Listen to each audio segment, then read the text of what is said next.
Hey friends, this is Pastor Brad. I wanted to give you one last update before I leave. Thank you to all my family and friends and watchmen from around the world. I'm standing here in the land of Israel, in Kfar Safah, Israel, in a moment unlike any other in my lifetime. This wasn't just a mission trip. This was definitely not tourism. This was a prophetic assignment, a ministry of presence in a nation that is quite literally at war, both physically and, more important, spiritually.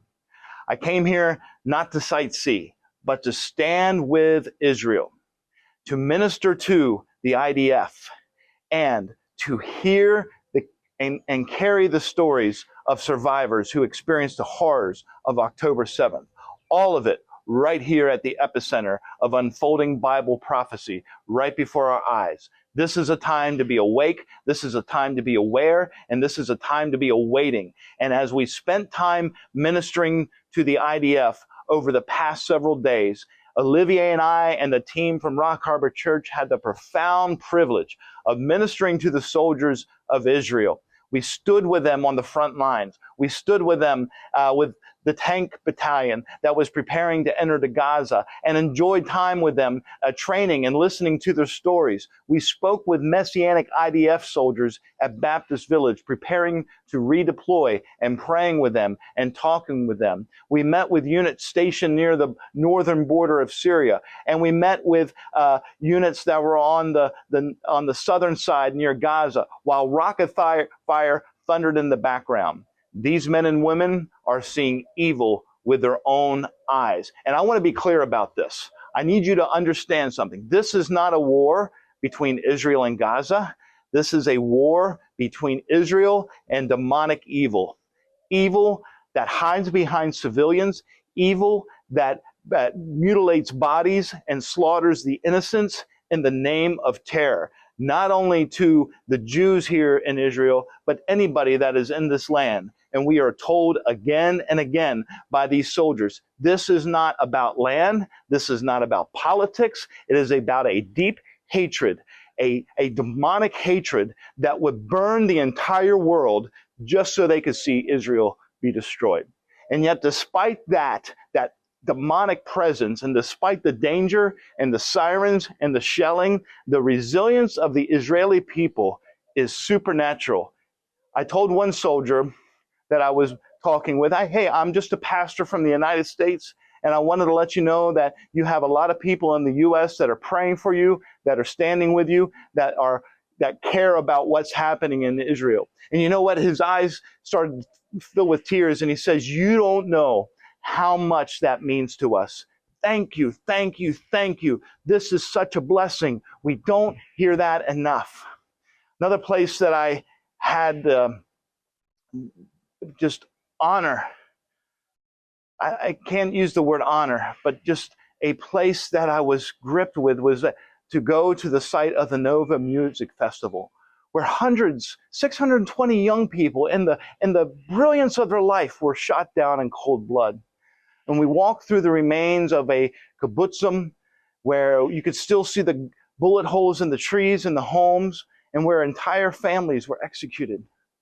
We spoke with survivors who were there on that horrible day and since, and we heard the unspeakable. And we wanted to bring that home to you. We wanted to record it and document it to bring it home to you, because that was holy ground. And it's crying out for justice. It's crying out for redemption. But even there, God is still present. And even there, God still has a plan.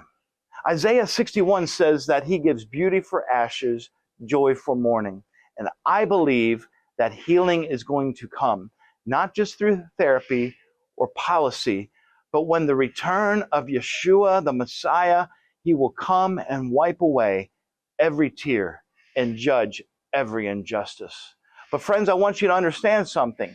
There is a growing prophetic storm that is happening at the same time as Ezekiel 38 is forming right before our eyes. So let's talk prophecy for a minute.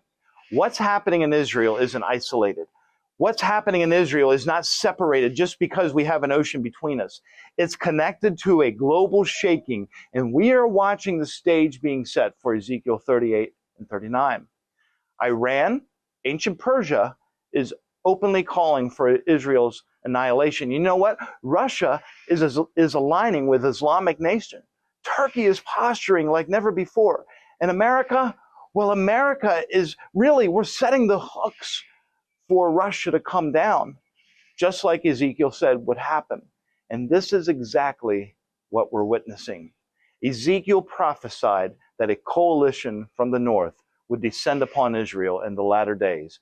And the only reason that hasn't happened yet is because God hasn't done gathering his remnant. I couldn't help but think as I was talking to some of these soldiers and some of these people that maybe I'm planting seeds that will be in the hearts of the 144,000. Maybe one of those people.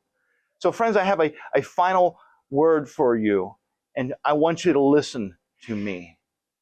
This is not a drill. This is not a time for us to be trying to be comfortable or to engage in petty arguments or to look for something that's shallow.